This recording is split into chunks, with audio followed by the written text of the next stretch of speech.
Okay, thanks for doing that thankless work today. For mobility, we're gonna do some restorative work first to our breathing apparatus, to our diaphragm. So you just need a small weight, cast iron pan will do great if you don't have small weights. So what you're gonna do is some breath work. So you're gonna lay down on your back, knees bent, feet flat, and you're gonna put that small weight in the center of your belly. And if it's a type that's gonna fall over, put it in a position where it won't. And if you need to, hold on to it so it doesn't. So what you're gonna do here is inhale, hold, and exhale.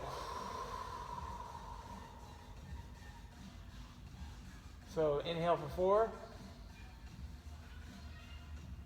hold for 4, and exhale for 8.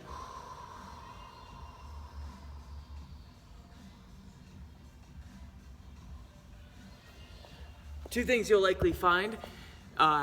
It's hard, especially that 8-second exhale, especially if you're doing it pretty soon after your last interval. That's okay, do exhale as long as you possibly can, and you can start over sooner if you need to.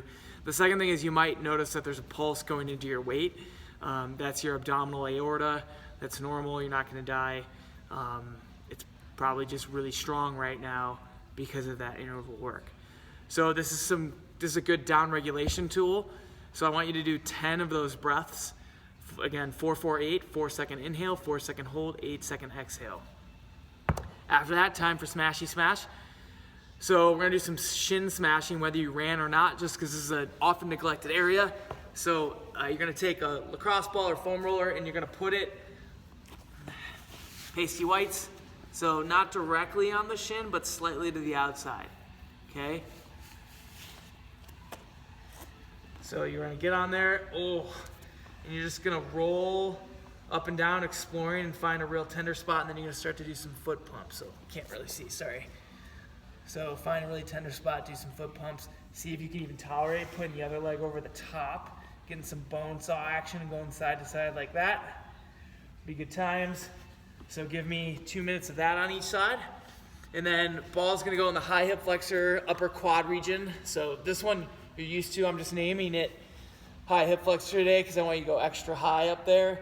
And then you're gonna bend that knee. And you're gonna find the spot that takes your breath away. The new Top Gun movie's gonna come out at some point, so might as well get in the mood. And so going up and down, sweeping side to side, 2 minutes on each side for that. And then we'll finish with 2 minutes of long lever hammy work for those of you that rode and for those of you that ran. And if you bike, this is good for you anyway. And you're gonna try to get it as long lever as possible, sit up as tall as possible. If you want, go against a wall. I have the ball just below the sit bone and I'm scrubbing side to side on that hammy. And you can move down a little bit, but make sure you start nice and high. 2 minutes on each side on this as well. So not as much work, not that much auxiliary work in today's programming, so a little bit more time for mobility. Your body deserves it. If you've done all 6 days of this programming this week, you deserve extra mobility. Please do the 2 minutes on each side for all of them and the 10 breaths. Have a wonderful weekend.